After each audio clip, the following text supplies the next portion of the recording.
ஒரு சிறு கதை சொல்ல போகிறேன். கதை சொல்ல போறேன், கதை சொல்ல போறேன், கதை சொல்ல போறேன்.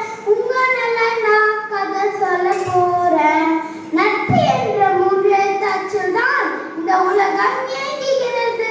மகாபாரதத்தில் பாசம் நட்புன்னாங்க இழையாக பின்னி ஆடையாக உள்ளதுங்க. ரத்த பாசத்தையும் மிஞ்சி நிற்கும் நண்பர்கள் பலர் மகாபாரதத்தில் உள்ளனர்.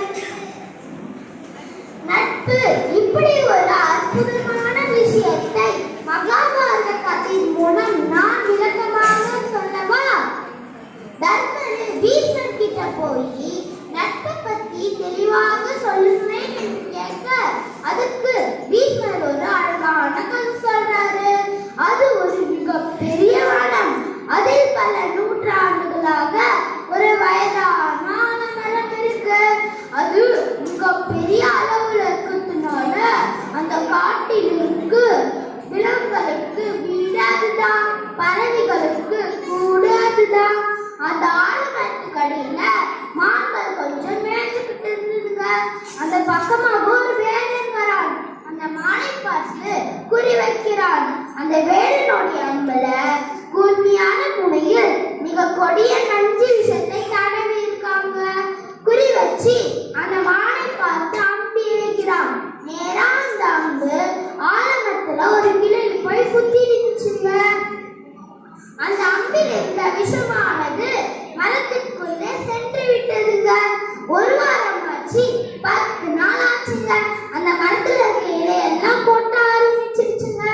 அங்க இருந்த பறவைகள் எல்லாம் தன்னுடைய கூட்டை காலி பண்ணிக்கிட்டு வேற இடத்துக்கு போச்சுங்க. அதுல ஒரு கிளி மட்டும் மிக நீண்ட நாட்களா அங்கே இருக்குங்க. அதுக்கு அந்த மரத்தை விட்டு போக மனசே வரலங்க. அதே கூட்டுல இருக்குது.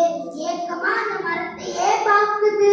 இதை மேலே இருந்து பார்த்த தேவேந்திரன் முனிவர் வேஷம் போட்டுக்கிட்டு வந்து கிளி கிட்ட கேட்கிறாரு. கிளியே கிளியே, எல்லோரும் அந்த மரத்தை விட்டு போயிட்டாங்க, நீ மட்டும் ஏன் இன்னும் போகவில்லை? அதுக்கு அந்த கிளி, நான் ரொம்ப வருஷமா இந்த மரத்துல தான் இருக்கேன். இது என்னுடைய நண்பன், இதை விட்டு நான் போக மாட்டேன். இதை கேட்டு தேவேந்திரன், நான் உனக்கு ஒரு வரம் தரேன். எனக்கு எந்த வரமும் வேண்டாம். என்னோட உயிர் இன்னும் கொஞ்ச நாள் தான். என்னோட வரத்தை இந்த மரத்துக்கு கொடுங்க முனிவரே.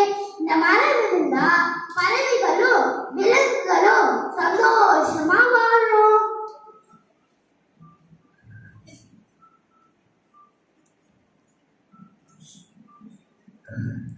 இதை கேட்ட தேவேந்திரன் மகிழ்ச்சி அடைந்து உடனே தெய்வ உருவெடுத்து மரத்தை பசுமையாக மாற்றி கிளிக்கும் மிக நீண்ட நாள் வாழ வரம் தருகிறார். இப்படி பீஷ்மர் இந்த கதையை முடிக்கிறாரு. இந்த கதையிலிருந்து மரத்திற்கும் கிளிக்கும் இடையான நட்பு நமக்கு புரிகிறது அல்லவா? இதைதான் நம் திருவள்ளுவர் திருக்குறளின் மூலம் அழிவினவை நீக்கி ஆறு வைத்து அழிவின் கண் அல்லல் உழப்பதாம் நட்பு. பொருள்: நண்பனுக்கு அழிவு வரும் பொழுது அதை விலக்கி தன்னை மீறிய அழிவின் பொழுது தானும் அவனோடு சேர்ந்து துன்பப்படுவது நல்ல நட்பு ஆகும். நான் சொன்ன கதை நல்லா இருந்துதாங்க. நான் சொன்ன கதை நல்லா இருந்துதாங்க. நட்பா எனக்குரிய சந்தோஷமா இருங்க. நன்றி. ஓம் நம சிவாய.